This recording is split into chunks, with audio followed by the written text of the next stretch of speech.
أبسط نوع حلويات عملته بكل حياتي صراحة، لأنه في مكونين رئيسيين بس. أول مكون هو التمر. أنا هون حطيت 15 حبة تمر وكوب من الفول السوداني من غير ملح، طبعا متحمص بس من غير ملح أو متحمص، وعليهم شوية عسل، ملعقتين طعام، والعسل اختياري لكن صراحة إضافة جميلة وعجبتني.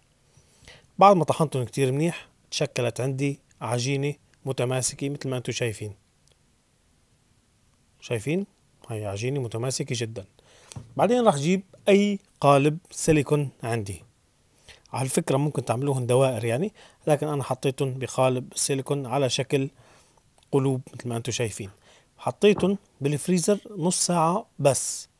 بعد نص ساعة طلعتهم، طلعوا معي بهذا الشكل. عجبوني جدا، صحيين جدا، مفيدين جدا.